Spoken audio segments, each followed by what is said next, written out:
జై గురుదత్త శ్రీ గురుదత్త. తల్లి తండ్రి పుట్టిన గడ్డ, అక్కడి మాట, అక్కడి సంస్కృతి, వీటిని మనం ఎంచుకుని పుట్టలేదు. అవి మనకి సంక్రమించినవి మాత్రమే. ఈ విషయాన్ని చాలా స్పష్టంగా మనం తెలుసుకోవాలండి.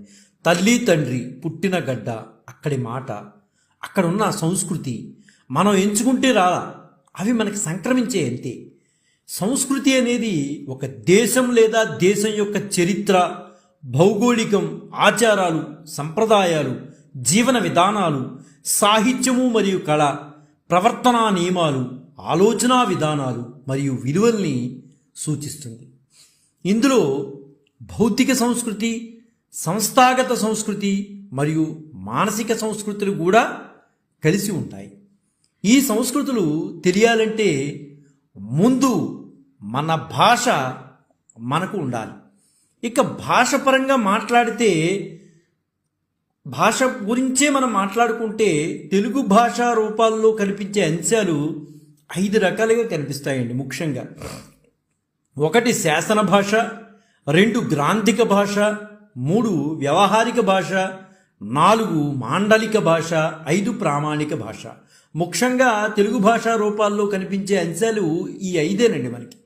అయితే రాష్ట్రంలో అధికార భాషగా, బోధనా మాధ్యంగా తెలుగుకి పట్టం కట్టారు. అది ఎంతవరకు ఉంది అనేది తర్వాత ప్రశ్న మనం వేసుకున్నాం. ప్రజల దైనందిక కార్యకలాపాల్లో తెలుగుకి అగ్రస్థానమే ఇచ్చారండి. తెలుగు రాష్ట్రాల్లో మన ప్రధాన తెలుగు భాషలో కనిపించే అంతర్రూపాలను భాషా రూపాలుగా పేర్కొంటారు. మన భాషలో ప్రధానంగా కనిపించే అంతర్రూపాలు ఏమున్నాయో అవే భాషా రూపాలు. గ్రంథస్థమైన భాషను కాబట్టి గ్రాంధికం అని పిలుస్తారు. ప్రాచీన కావ్య భాష సంప్రదాయాన్ని గ్రాంధిక భాష అని పెద్దలు, పండితులు కూడా ఈనాటికి కూడా ఆ మాటలే అంటారు. ప్రాచీన కావ్య భాష సంప్రదాయం ఏదైతే ఉందో అది గ్రాంధిక భాషే అని మన పెద్దలు మనకు చెప్తూ ఉంటారు. గ్రాంధిక భాష అనగా గ్రంథ రచనకు ఉపయోగపడే భాష అని అర్థం. నన్నయ్య నుంచి పరవస్తు చెన్నై సూరి గారి వరకు కూడా కావ్యాల్లో నిక్షిప్తమైన భాష కాబట్టి దీన్ని కావ్య భాష, సాహిత్య భాష అని కూడా వ్యవహరిస్తున్నారు. దీర్ఘ సమాసాలు, క్లిష్ట అన్వయాలు, అదేవిధంగా ప్రౌఢమైన కావ్యశైలి, రీతులు, శయ్యలు, పాకాలు తదితరాలతో వెలువడే కావ్యాల్లోని భాషను గ్రాంధికం అంటారు. గ్రాంధిక భాషను సమర్థించేవారు ఎవరైతే ఉన్నారో వారు గ్రాంధిక భాషావాదులు అని కూడా మన పెద్దలు మనకు చెప్తూ ఉంటారు. అలా గ్రాంధిక భాషను కాపాడే ఉద్యమ నేతగా, కవిగా, శాసన పరిశోధకుడుగా, గ్రాంధిక భాషావాదిగా, తెలుగు సాహిత్య చరిత్రలో ముఖ్యమైన స్థానం పొందిన వారిగా, తెలుగు సాహిత్య చరిత్రకు, తెలుగు దేశ చరిత్ర నిర్మాణానికి అవిస్మరణీయమైన సేవ చేసిన మహనీయుడుగా, తెలుగు శాసన పరిశోధనా క్షేత్రంలో ఎంతగానో కృషి సలిపిన యశోధనుడిగా, ఆంధ్ర సాహిత్య పరిషత్తు ప్రారంభించి సూర్యరాయాంధ్ర నిఘంటువును మనకందించిన మహానుభావునిగా, ఒక న్యాయవాదిగా, వివిధ శాఖల్లో హెడ్క్లర్కుగా, మండలాధికారిగా, ప్రధాన ఉపాధ్యాయులుగా అనేక రకాలుగా పనిచేసి తాను బ్రతికున్నంతకాలం భాష కోసమే పరితపించిన నిత్య కృషివల్లుగా ఆనాటి తెలుగు ప్రజల మనస్సులో సుస్థిర స్థానం పొందిని నేటి మన ప్రాతస్మరణీయులుగా గుర్తింపు పొందిన వారు జయంతి రామయ్య పంతులు గారు. నేడు ఆ మహానుభావుని జయంతి సందర్భంగా వారికి నివాళులర్పిస్తూ వారి జీవిత విశేషాలను మనం తెలుసుకోవడానికి ప్రయత్నం చేద్దాం. ఒక జాతి వైభవాన్ని తెలియజేసేవి సంస్కృతి సంప్రదాయాలు. ఇది ఖచ్చితం అండి. ఒక జాతి వైభవాన్ని సంస్కృతి సంప్రదాయాలే తెలియజేస్తాయి. అటువంటి వాటిని వెలికి తీయడానికి ఖచ్చితంగా అవసరమైంది ఏంటయ్యా అంటే చరిత్ర. చరిత్రను గనక తప్పు పట్టినవాడు చరిత్రహీనుడుగా ఆ చరిత్రలోనే లిఖించబడతాడు. ఇది వాస్తవం అండి. చరిత్రను ఎవడైతే తప్పుపట్టాడో ఆ తప్పుపట్టిన వాడు చరిత్రహీనుడుగా ఆ చరిత్రలోనే లిఖించబడతాడు. ఆంధ్ర సాహిత్య పరిషత్తును కుమార్తెగాను సూర్యరాయాంధ్ర నిఘంటువును కుమారుడుగా భావించి ఆయన 81 సంవత్సరాలు భగవంతుడు ప్రసాదించిన జీవితాన్ని తెలుగు భాషకు, తెలుగు సాహిత్య చరిత్రకు, తెలుగు దేశ చరిత్ర నిర్మాణానికి అంకితం చేసిన మహోజ్వల భాషా కిరణం మన జయంతి రామయ్య పంతులు గారండి. నిజంగా వారి సేవ అవిస్మరణీయమైందే కాదు, అద్భుతమైందని కూడా మనం మెచ్చుకు తీరాల్సిందే. వీరు నేటి కోనసీమ జిల్లాగా చెప్పుకునే మన కోనసీమలో ముక్తేశ్వరం గ్రామంలో జూలై 18, 1860వ సంవత్సరంలో జయంతి రామయ్య పంతులు గారు జన్మించారు. నిజంగా మాట్లాడాలంటేనండి, కోనసీమ ఎంతోమంది జాతి రత్నాలను ఈ భూమికి అందించిందండి. అటువంటి జాతి రత్నాల్లో మన జయంతి రామయ్య పంతులు గారు ఒకళ్ళు. జయంతి రామయ్య పంతులు గారు సంస్కృతాంధ్ర భాషల్లో ప్రాథమిక విద్యాభ్యాసం, తర్వాత రాజమహేంద్రవరంలో ఆంగ్ల భాషను అభ్యసించారండి. అప్పుడు రాజమహేంద్రవరంలో ఎక్కువగా ఆంగ్ల భాషను అభ్యసించే వాళ్ళందరూ కూడా రాజమహేంద్రవరమే వచ్చేవారండి. అది ప్రధాన పట్టణంగా కూడా ఉండేది. 1882లో పట్టభద్రులై 1884 వరకు పిఠాపురం మహారాజా వారి పాఠశాలలో ప్రధాన అధ్యాపకునిగా పనిచేశారండి. తర్వాత న్యాయవాది పరీక్షల్లో ఉత్తీర్ణై ప్రభుత్వ మండలాధికారిగా చేరారు. 1911లో రాష్ట్ర న్యాయాధీశులయ్యారు. ఆంధ్ర వాంగ్మయానికి వీరు చేసిన సేవ సర్వతోముఖమైందండి. ఇది మాత్రం ఎవ్వరూ కాదనలేనటువంటి సత్యం. మండలాధికారిగా అనేక శాసనాలను సేకరించి పరిశోధించారండి. మండలాధికారిగా ఉద్యోగం చేయడం ఒక ముఖ్యమైతే ఆయనకున్నటువంటి ఆ ఇంట్రెస్ట్ ఏదైతే ఉందో భాషపరంగా ఆయన పరిశోధనలు విపరీతంగా చేసేవారండి. ఆనాటి కాలంలో ఎలా ఉంది, ఆనాటి కాలంలో సాహిత్యం ఎలా ఉంది, ఆనాటి కాలంలో తెలుగు భాష ఎలా ఉంది అనే దీని మీద ఎక్కువ పరిశోధనలు చేసేవారు మహానుభావుడు. ఆయన ఉద్యోగంలో చాలా బిజీగా ఉన్నప్పటికీ కూడా పరిశోధనల పరంగా దానికి సమయాన్ని కేటాయించేవారు. వీటిలో ఆయన పరిశోధించిన వాటిలో దేవునిపల్లి శాసనం, యుద్ధమల్లుని శాసనం ముఖ్యమైనవిగా మన పెద్దలు ఇప్పటికీ కూడా చెప్తూ ఉంటారండి.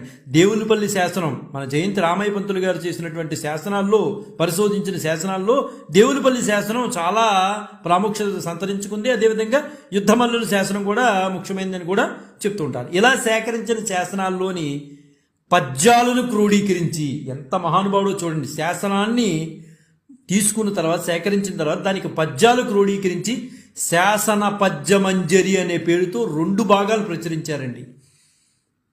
అయితే రాష్ట్ర ప్రభుత్వం వారు తాము ప్రకటించినవి కాక 1926 వరకు సేకరించి ఉంచిన తెలుగు శాసనాలను వీరికి పరిష్కరించాలని ఇచ్చారు. అట్టి గ్రంథమే దక్షిణ హిందూ దేశ శాసనాలు 10వ సంపుటిగా ప్రకటితమైందండి.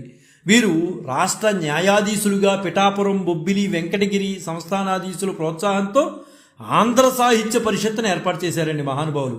దానికి 5000 తాళపత్ర గ్రంథాలను సేకరించారు. ఈ పరిషత్తు మొట్టమొదట్లో చెన్నైలో, అంటే చెన్నపురిలో ఉండేదండి. తర్వాత కాకినాడకి మార్చబడింది. ఆంధ్ర సాహిత్య పరిషత్ పత్రికను ప్రకటించిన దానిలో ఎన్నో అముద్రిత గ్రంథాలను ముద్రించారండి. వీరు నిజంగా చెప్పాలంటే మన జయంతి రామయ్య పంతులు గారు రససిద్ధులైన కవి అండి. ఉత్తర రామచరిత్ర, చెంపు రామాయణం వీరి స్వతంత్ర రచనలుగా మనం చెప్పుకోవచ్చు.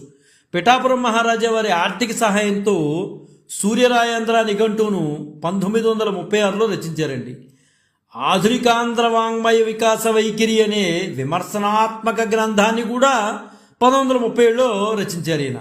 ఆంగ్ల భాషలో defence of literary Telugu, Dravidian lexicography అనేవి 1925లో భాషా గ్రంథాలుగా రచించారండి ఈయన. వీరు అస్సలు సిసలైన గ్రాంధిక భాషావాది అండి. 81 సంవత్సరాల జీవితంలో ఆ మహానుభావుడు తెలుగు సాహిత్య చరిత్రకు, తెలుగు దేశ చరిత్ర నిర్మాణానికి చేసిన సేవ చాలా అద్భుతమైందండి. జయంతి రామయ్య గారు ఒకవైపు బ్రిటిష్ ప్రభుత్వంలో ఉద్యోగం చేస్తూ మరోవైపు ఆంధ్రదేశ చరిత్ర సాహిత్యాలకు మహత్తరమైన సేవ చేశారు. ఎవరికి ఉంటుందండి ఈ ధైర్యం? అటు బ్రిటిష్ వాళ్ళు ఇచ్చేటటువంటి డబ్బులు తీసుకుంటూ ఇటు ఆంధ్రదేశ చరిత్ర సాహిత్యాలను మహత్తరమైన సేవ చేశారు. ఆ దమ్ము ధైర్యం ఎవరికి ఉంటుంది? ఆ మహానుభావుడికి తప్ప.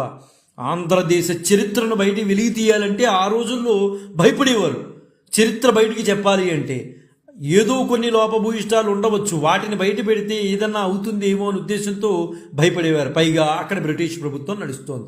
అందులో బ్రిటిష్ ప్రభుత్వం ఇచ్చేటటువంటి డబ్బులు తీసుకుంటూ ఆంధ్ర చరిత్ర మీద ఆయన మహత్తరమైన పరిశోధనలు చేశారంటే ఆ మహనీయుడికే చెల్లిందండి మహానుభావుడు.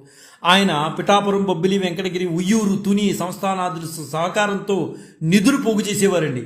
కాకినాడలో 1911లో ఆంధ్ర సాహిత్య పరిషత్తును నెలకొల్పారండి. ఆయన సంపాదకత్వంలో ఆంధ్ర సాహిత్య పరిషత్ పత్రిక స్థాపితమై ప్రాచీన తెలుగు కావ్యాల పరిష్కరణ,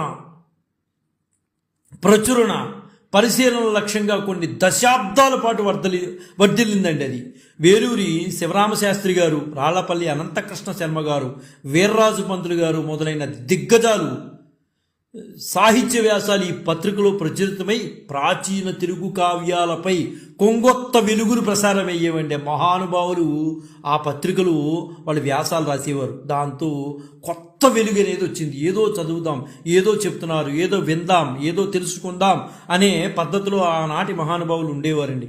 మరికొంతమంది పండితులు ప్రాచీన తెలుగు శాసనాలను వెలుగులోకి తెచ్చి తెలుగుదేశ చరిత్ర, సాహిత్య చరిత్ర నిర్మాణానికి దోహదం చేశారండి.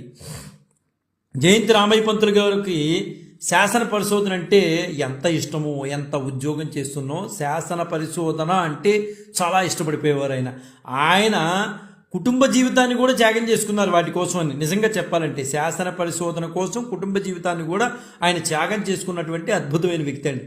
ఆయన తొలుత రెవెన్యూ శాఖలో, ఆ తర్వాత న్యాయశాఖలో తలమునకలగా పనిచేస్తూ చాలా బిజీగా ఉండేవారండి. అంత బిజీగా ఉంటూ బ్రిటిష్ వాళ్ళ టైంలో 1200 శాసనాలను వెలికి తీసి పరిశోధించారు ఆయన. అది మాటలవుతే కాదండి, ఆయనకున్నటువంటి బిజీ షెడ్యూల్లోనే ఆయన చక్కగా తెలుగు శాసనాలను బయటికి తీసి పరిశోధించారు. తెలుగు సాహిత్య చరిత్రకు, తెలుగుదేశ నిర్మాణానికి ఆయన చేసినటువంటి సేవలు ఇంకా మరుపు రానివ్వండి. మధురాపంతులు వారు ఒక మాట అన్నారండి, జయంతి వారు స్థాపించిన ఆంధ్ర సాహిత్య పరిషత్తు, ప్రారంభించిన సూర్యరాయ నిఘంటువు మన పాలిటి కల్పవృక్షాలుగా నేటికి రాబోయే తరానికి నిలిచి ఉంటాయని మహానుభావుడు మధురాపంతులు సత్యనారాయణ గారు అన్నారండి. ఆయన ఆంధ్ర రచయితల కర్త అయినటువంటి మధురాపంతులు వారి నోట ఒక మాట వచ్చిందండి. 1950 సంవత్సరంలో ఆ మహానుభావుడు ఒక్క మాట అన్నారు జయంతి రామయ్య పంతులు గారి గురించి.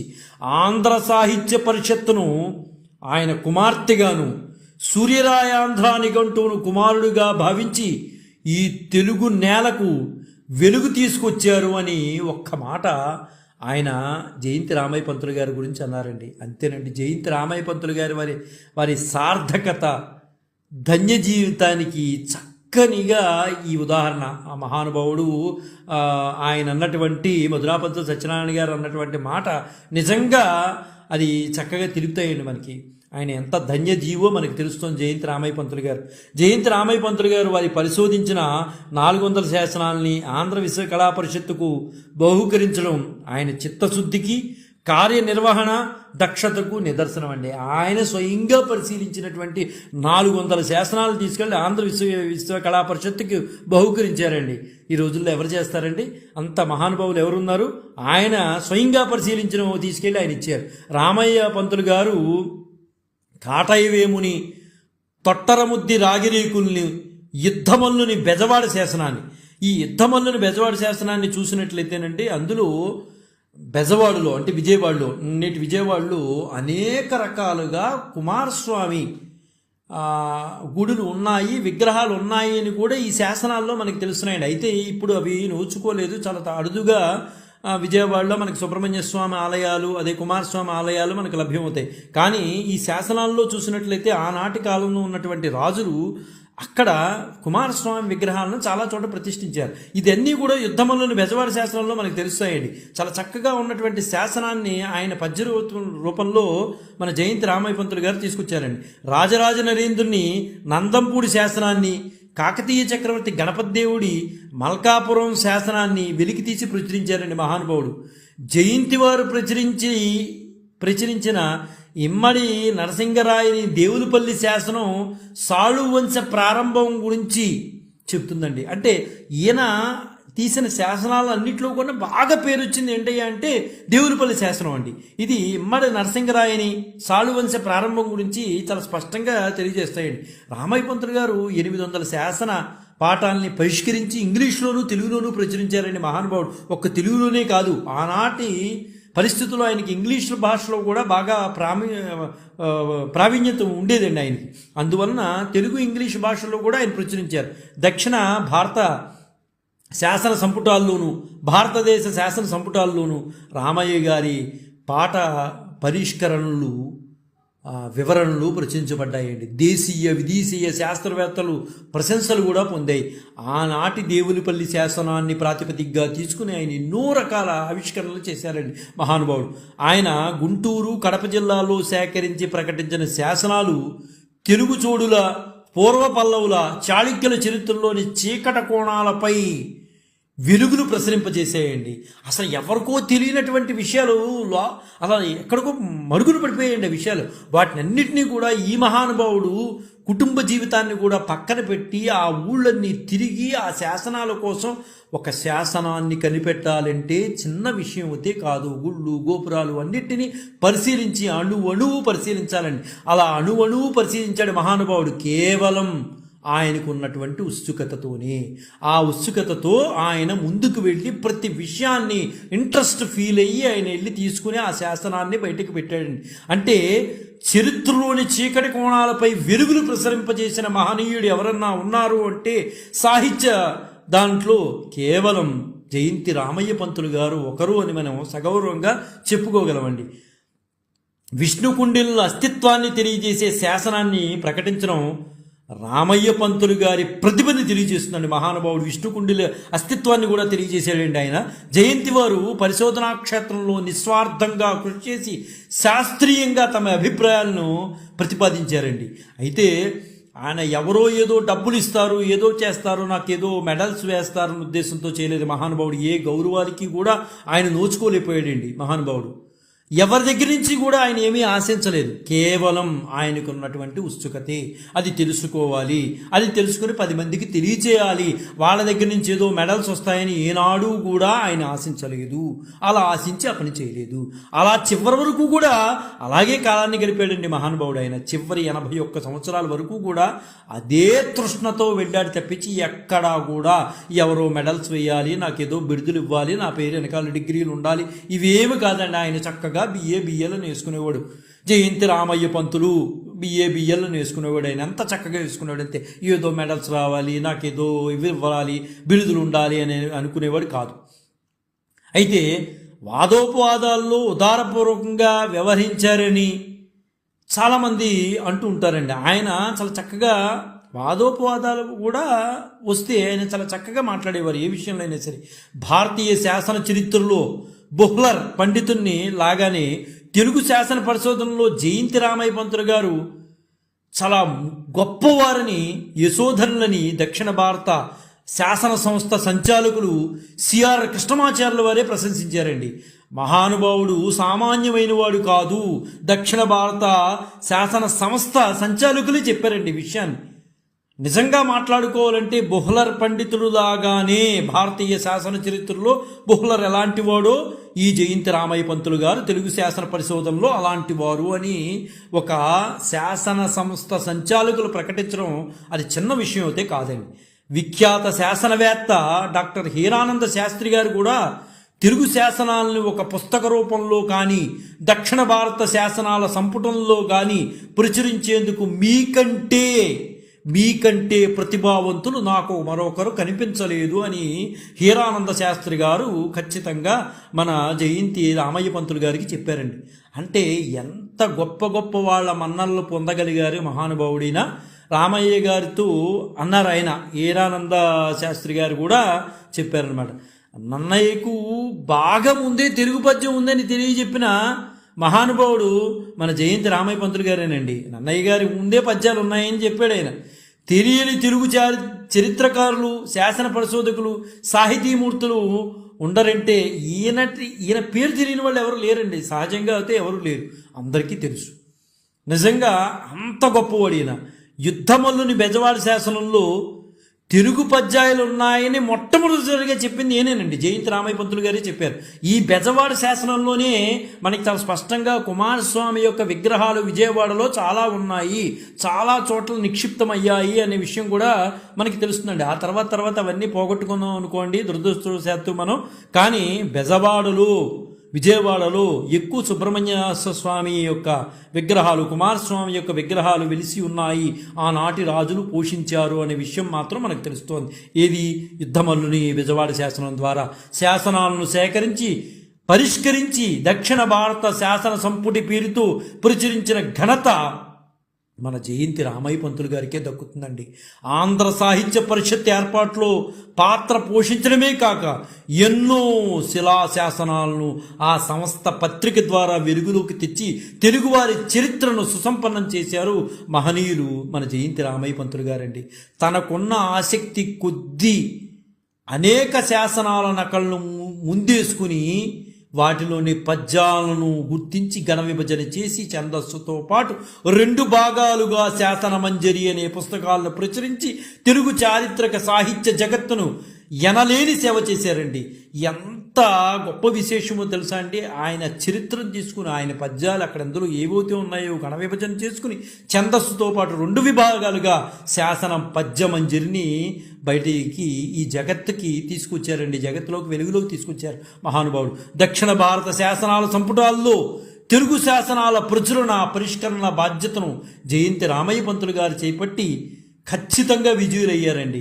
జయంతి రామయ్య పంతులు గారు ఆంధ్రదేశ చరిత్ర నిర్మాణానికి పునాదిరాళ్లు వేసిన పరిశోధకులు అని మనం చాలా సగౌరవంగా మనం మాట్లాడుకోవచ్చండి. రాజమహేంద్రవరంలో 1922లో ఆంధ్ర ఐతిహాసిక పరిశోధనా మండలి అంటే ఆంధ్ర హిస్టారికల్ రీసెర్చ్ సొసైటీ స్థాపనలో ఆయన ప్రముఖ పాత్ర వహించారండి. అంతేకాక ఈ సంస్థ ద్వారా తెలుగు చరిత్ర నిర్మాణానికి దోహదం చేసి పరిశోధనా పత్రిక ప్రారంభ వికాసాలను కూడా ఈ మహనీయుడు ఎంతగానో దోహదం చేశారు. ఈ సంస్థ ఆధ్వర్యంలోనే రాజమహేంద్రవరంలో 1937 ఆగస్టు 22న జయంతి రామయ్య పంతులు గారికి గొప్ప సన్మానం జరిగిందండి. ఆయన 75వ జన్మదిన సందర్భంగా 24 మంది ప్రముఖ చరిత్ర పరిశోధకుల వ్యాసాలతో జయంతి వారి జీవిత పరిచయంతో సభాధ్యక్షుల ఉపన్యాసంతో ఆనాటి సభ దద్దరిల్లిపోయిందండి. అది ఒక అభినందన సభ. ఎంత అద్భుతంగా జరిగిందంటే అంత అద్భుతంగా జరిగిందంట ఆ రోజుల్లో పెద్దలు చెప్తూ ఉంటారు. దీని మీద ఒక గ్రంథం కూడా వెలువడిందటండి. ఆ రోజున 24 మంది ప్రముఖ చరిత్ర పరిశోధకులు వచ్చి ఈయన గొప్పతనాన్ని చెప్పడం గురించి ఆ పుస్తకం కూడా ఆ గ్రంథం కూడా బయటకు వచ్చిందండి. సరే, ఇంకా మల్కాపురం శాసనం. ఈ శాసనం క్రీస్తు శకం 1261 మార్చి 25న వేయబడిందండి. ఇక ఈ శాసనం గురించి జయంతి రామయ్య పంతులు గారు ఒకటే మాట చెప్పారు.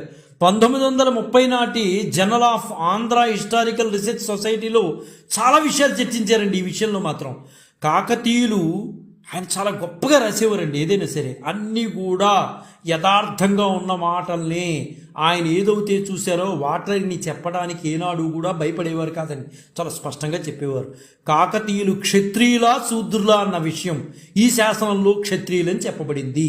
ఆ విషయాన్ని ఆయన అనేక ఉటంకింపులు చేస్తూ పూర్వపక్షం చేయడానికి ప్రయత్నం చేశారండి. ఆయన రుద్రమదేవి గణపతి దేవుని భార్య లేక కూతురా అనే వివాదాన్ని కూడా ఆయన పరిష్కరించారు. మార్కోపోలో ఏం చేశారంటే రుద్రమదేవిని గణపతి దేవుని విధవరాలుగా చెప్పాడు. అప్పటి నుంచి ఉన్న ఆ సందిగ్ధాన్ని పంతులు గారు, మన జయంతి రామయ్య పంతులు గారు నిర్ద్వందంగా ఈ శాసనం ఆధారంగా తిరస్కరించారు. మార్కోపోలో చెప్పిందాన్ని ఈ శాసనంలో ప్రతాపరుద్రుడు రుద్రమదేవి కొడుగ్గా చెప్పబడ్డాడు. దీన్ని చర్చిస్తూ ప్రతాపరుద్రుడు రుద్రమ్మదేవి కూతురు కొడుకని, అతనికి అప్పటికే రుద్రమ్మదేవి దత్తత తీసుకోవడంతో ఈ శాసనంలో కొడుగ్గా లిఖించబడిందని జయంతి రామయ్య పంతులు గారు చాలా స్పష్టంగా తెలియజేశారండి. దీని మీద ఎంత మహానుభావుడు ఎంత కష్టపడ్డారంటే అంత కష్టపడ్డారు. అందుకనే ఈ శాసనాలే ఆయనకి బాగా పేరు తీసుకొచ్చేయండి. అహోరాత్రాలు నిద్రలు మాని కూడా ఈ శాసనం మీద ఆయన కృషి చేశారండి. గణపతి దేవుడు రుద్రమ్మదేవి ఇరువురు దానాలు చేసినట్లు ఈ శాసనంలో చాలా స్పష్టంగా కనిపిస్తున్నాయండి. అలా ఉండటానికి కారణం గణపతి దేవుడు చివరి కాలంలో రాజుగా ఉంటూనే రుద్రమ్మదేవికి పగ్గాలు అప్పచెప్పినట్లు జయంతి రామయ్య పంతులు గారు ఒక విషయాన్ని ప్రతిపాదించారండి. చాలా స్పష్టంగా చెప్పారు ఆయన. అలా ఈ శాసనం రుద్రమ్మదేవి మొదటి పాలనా సంవత్సరంలో, అంటే ఒక రకంగా తండ్రితో కలిసి ఉమ్మడి పాలన అని జయంతి పంతులు గారి అభిప్రాయం అన్నమాట. అంటే తండ్రితో కలిసి ఈమె చేసింది అనేది కూడా ఆయన అభిప్రాయం ప్రకారం రాసుకుంటూ వచ్చారు. అలా వేయించిన శాసనం కూడా ఇదేనండి. ఇది ఈ శాసనంలో ఉన్న విశ్వేశ్వర శివ అనే రాజగురువుకు శివదేవయ్య అనే పేరు కూడా కలదని ఆయన ప్రతిపాదించారండి. ఆ శాసనాన్ని క్షుణ్ణంగా పరిశీలించి శివదేవయ్య గురువు అనే ఆయని విశ్వేశ్వర శివ అనే ఆయనకి శివదేవయ్య గురువు అనే పేరు కూడా ఉంది అని తెలియజేశారు. ఈ శాసనంలో కనిపించే ఆనాటి సామాజిక పరిస్థితులను విపులంగా చర్చించారు మన జయంతి రామయ్య పంతులు గారు. ఈ శాసనం ద్వారా తన దానమొసగిన అగ్రహారంలో విశ్వేశ్వర శివుడు బ్రహ్మలు మొదలుకొని చండాలుల వరకు ఉపయోగపడేలాగా ఒక సత్రాన్ని, ఒక ఆసుపత్రిని, పురుళ్ళు పోసుకోవడానికి ఒక ప్రసూతి కేంద్రాన్ని అప్పట్లోనే చూడండి. ఈ మహానుభావుడు మనకి వెలిగి తీపితే ఈ విషయాలన్నీ మనకు తెలియదండి. సంస్కృతం నేర్పే కళాశాలను నెలకొల్పినట్లు మనకు తెలుస్తోందండి. ఇవన్నీ కూడా ఎలా తెలిసినాయి మనకి? జయంతి రామయ్య పంతులు గారి వల్ల మాత్రమే తెలిసినాయి. ఇక్కడ గమనించవలసింది ఏంటంటే అన్ని కులాల కొరకు సత్రాలను ఏర్పాటు చేశారండి. గొప్ప విశేషం ఇది. ఆసుపత్రి నిర్మాణం కూడా అలాగే ఉండేది. ఆ గ్రామంలో శైవారాధన కొరకు 60 మంది బ్రాహ్మణులను తమిళనాడు నుంచి రప్పించినట్లుగా కూడా శాసనాల్లో కనిపిస్తోందండి. ఆ గ్రామంలో 10 మంది వీరభద్రుల పేరుతో గ్రామ రక్షకులు ఉండేవారండి. వీరి పని అంటే ఎవరైనా తప్పుదోవ పడితే శిరస్సులను పేగులను ఛేదించడమే, దుర్మార్గులను వధించడమే. అవి బహుశా ఆనాటి శిక్షలు కావచ్చునేమో అని జయంతి పంతులు గారు కూడా అభిప్రాయపడ్డారు.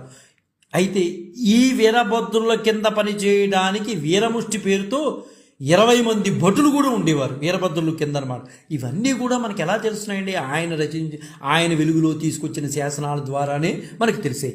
అప్పట్లో ఏదైనా కొత్త గ్రామాన్ని ఏర్పాటు చేసినప్పుడు గ్రామ సేవకునికి కావాల్సిన అన్ని వృత్తుల వారిని ఏర్పాటు చేసే బాధ్యత అప్పుడు రాజుకే ఉండేదండి. ఏదైనా గ్రామాన్ని పెట్టాలి అంటే ఆ గ్రామంలో ఏదైతే కావాలో అన్ని వృత్తుల వాళ్ళని రాజే చూసుకోవాలి. ఎందుకంటే వృత్తి పనివారు ఒక గ్రామానికి వీడి మరో గ్రామానికి వెళ్ళాలంటే రాజ అనుమతితోనే చేయాలి. ఎలా పడితే అలా గ్రామాలు దాటడానికి ఆ రోజుల్లో వీలు లేదు అనే విషయాన్ని కూడా చాలా స్పష్టంగా జయంతి రామయ్య పంతులు గారు మనకు తెలియజేశారు. లేకపోతే కులం నుంచి వెలివేసేవారు. ఒక గ్రామం నుంచి ఇంకో గ్రామానికి వాళ్ళు వెళ్ళారంటే ఆ కులం నుంచి వాళ్ళని వెలివేసేవారండి. అంతా ఆ రోజు కట్టుబాట్లు అలా ఉండేవి. ఆ కారణంగా ఈ గ్రామానికి విశ్వేశ్వర శివుడు ఈ కింది మనం ఏవైతే మనం మాట్లాడుకున్నా ఆ వృత్తుల వారిని మాత్రం ఏర్పాటు చేశాడు. ఏంటంటే పంచవృత్తుల వారు, మేదర, తాపీ పని, కుమ్మరి, మంగలి, స్థపతి అని వివిధ రకాల వృత్తుల వారిని ఆ గ్రామానికి నియమించారండి. కొత్త గ్రామాన్ని ఏమన్నా పెట్టాలంటే వీళ్ళు నియమించేవారు. ఆలయానికి 10 మంది దేవదాసీలను, 8 మంది వాయిద్యకారులను, 14 మంది గాయకులను, 6 డప్పులు కొట్టేవారిని. అయితే కాశ్మీరియన్ అని ఒక పదం వాడారండి. బహుశా అది ఎందుకు వాడారో మనకైతే తెలియదు, కానీ బహుశా సంగీత శిక్షణ ఇచ్చేవాడేమో బహుశా నాకు అనిపిస్తోంది. కాశ్మీరియన్ అని ఒక పదాన్ని అక్కడ వారు వాడటం జరిగింది. ఆ పదం ఎందుకు వాడారు అనేది మనకు తెలియదు. బహుశా సంగీత శిక్షణ ఇచ్చేవాడు అయ్యి ఉండొచ్చు, ఏర్పాటు చేసేవాడు అయ్యి ఉండొచ్చు. ఆలయ ఆదాయ వ్యయాలను చూడటానికి పలువురు బ్రాహ్మణుల్ని నియమించేవారండి. ఈ పైన చెప్పిన వ్యక్తులందరూ కూడా తరతరాలుగా అనుభవించుకునే ఆ హక్కుతో మాన్యములు ఇవ్వబడ్డాయండి. వీటన్నిటి మీద విశ్వేశ్వర శివుడు అంతిమంగా హక్కులు కలిగి ఉంటాడని ఆ శాసనాల్లో ఉందండి. శాసనం చివరిలో విశ్వేశ్వర శివుడు చేసిన అనేక దానాలు సుదీర్ఘ పట్టిక కూడా కలదు. ఈ శాసనం నేడు ఏ రక్షణ లేకుండా, ఏ రకమైన శ్రద్ధ నోచుకోకుండా ఎండకు ఎండుతూ వానకు తడుస్తూ ఉన్నదండి. ఇది నిజమండి. బహుశా జయంతి రామయ్య పంతులు గారు చూసినప్పటికీ కంటే కూడా ఈ రోజుకి మరింత అధ్వానంలో ఉండవచ్చునేమో నాకు అనిపిస్తోంది. జయంతి వారు ప్రాచీన తెలుగు కావ్యాభిమాని. అందువల్లనే ఇవన్నీ కూడా ఆయన బయటికి తీసుకురాగలిగారండి. పైగా పచ్చి గ్రాంధికవాది అండి ఆయన. గురజాడ, గిడుగు, మిగతా వారు తెలుగు పాఠ్య పుస్తకాల్లో, తెలుగు సాహిత్య గ్రంథాల్లో ప్రజలు మాట్లాడే సహజమైన వ్యావహారిక భాష ప్రాతినిధ్యం ఇవ్వాలని ఉద్యమం చేపడితే, జయంతి వారు మాత్రం గ్రాంధిక భాషే ఉండాలని సైంధవ ప్రయత్నం అయితే చేశారండి. కొంతకాలం ఆయన నెగ్గుకొచ్చారు, కానీ ఆ ప్రయత్నం ఆయన జీవితకాలంలో విఫలమైందనే చెప్పాలండి. తెలుగు వ్యావహారిక భాష తుఫానులో జయంతి రామయ్య పంతులు గారు కలల కన్నా గ్రాంధిక భాష నిలబడలేక తన స్థితిని కోల్పోయి నేటి స్థితిలో నామరూపాలు లేకుండా కొట్టుకుపోయిందండి. అదే చాలా బాధాకరం.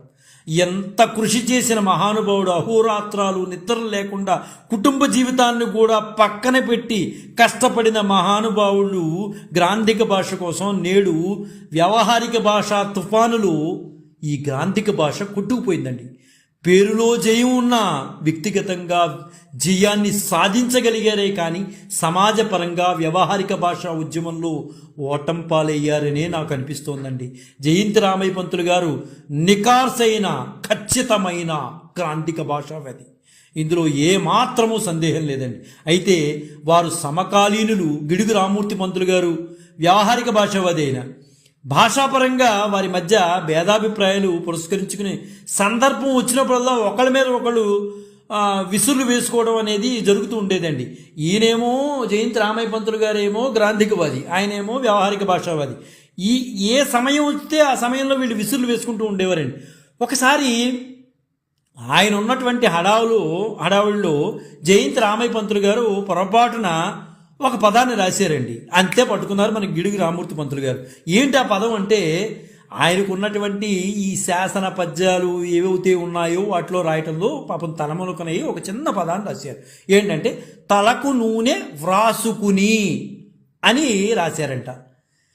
అది చూసిన గిడుగు రామూర్తి పంతులు గారు, అవును, రామయ్య పంతులు తలకు నూనె రాస్తారు, పుస్తకాలేమో రాస్తారు అని చమత్కరించారట. అయితే వ్యక్తిగతంగా రామయ్య పంతులు గారి జ్ఞానం ముందు అందరూ తల వంచినా రామయ్య పంతులు గారు కన్న కలలు మాత్రం నేటికి కలలుగానే మిగిలిపోయాయండి. రామయ్య పంతులు గారు ఎంత మహానుభావుడు, గ్రాంధిక భాషా ఉద్యమానికి ఎంత కష్టపడ్డాడు, గ్రాంధిక భాష నిలవాలని ఎంత ఆశించాడు. ఆశలన్నీ అడియాశలుగానే నేటి తరంలోకి వచ్చేప్పటికి అలా పూర్తిగా పోయాయండి. అలా క్షీణించిపోతూ గ్రాంధిక భాష అంటే అది ఏదో ఎక్కడో జపాన్ భాష అనుకునేటటువంటి పరిస్థితుల్లో ఉన్నామండి నేటి స్థితి. గ్రాంధిక భాష అంటే ఏంటో కూడా మన పిల్లలకి తెలియనటువంటి స్థితిలోకి వెళ్ళిపోయాం మనం. ఎంత కలలు కన్నాడు మహానుభావుడు గ్రాంధిక భాషా ఉద్యమం గురించి. కానీ రామయ్య పంతులు గారు అంత కలలు కన్నటువంటి మహానుభావుడు ఫిబ్రవరి 1941 సంవత్సరంలో పరంపదించారండి. వీరి సంకల్పం ఏంటయ్యా అంటే ఆంధ్ర సాహిత్య పరిషత్తుకు శాశ్వత భవన నిర్మాణం ఉండాలి అని కోరుకుని పరితపించిపోయేవాడండి. తెలుగు అంటే పరితపించిపోయే వాళ్ళలో అగ్రగణ్యులు మన జయంతి రామయ్య పంతులు గారండి. ఆంధ్ర సాహిత్య పరిషత్తుకు శాశ్వతమైన భవనం ఉండాలి ఉండాలి ఉండాలి, కూర్చున్నా నుంచున్నా పడుకున్నా ఇదేనండి ఆయనకి. వీరి నిర్యాణాంతరం వీరి సోదరీమణి ఆయన ఏదైతే కలలు కన్నారో ఆ కలల్ని వారి సోదరి నిజం చేశారండి. వాళ్ళ బావగారు ప్రబల వారి సహకారంతో ప్రబల వెంకట సుబ్బమ్మ గారు కల్పించిన ద్రవ్య సహాయంతో ఆంధ్ర సాహిత్య పరిషత్తుకు శాశ్వత భవనం రూపొందించిందండి. ఏది ఏమైనా పెద్దల్ని విమర్శించే వయసు కానీ అర్హత కానీ నాకు లేకపోవచ్చు, కానీ జయంతి రామయ్య పంతులు గారి కన్నా గ్రాంధిక భాష ప్రాచుర్యం ఉంటే, నేటికి ఉన్నట్లయితే తెలుగు వైభవాన్ని చేసి తెలుగు వైభవం ఎలా ఉందో మనకు తెలిసి వచ్చేది. అలాగే ఒక తెలుగు భాషకి ఒక నిండుదనం అనేది ఉండేది. ఏది ఏమైనా వారు తెలుగు భాషకి సాహితీ పరిశోధనకి చేసిన సేవలు అజరామరం. ఈ చల్లటి వేళ ఈ తెలుగు గడ్డపై పుట్టాం కాబట్టి అటువంటి మహనీయుల సేవలను గుర్తిస్తూ గౌరవిస్తూ తలుస్తూ వారి జయంతి సందర్భంగా జయంతి రామయ్య పంతులు గారికి హృదయపూర్వకంగా మనస్ఫూర్తిగా నివాళులర్పిస్తున్నాం. జై గురుదత్త శ్రీ గురుదత్త శ్రీపాద శ్రీవల్లభ చరణదాసుడు మానికొండ రాజశేఖర శర్మ రాజమహేంద్రవరం. స్వస్తి.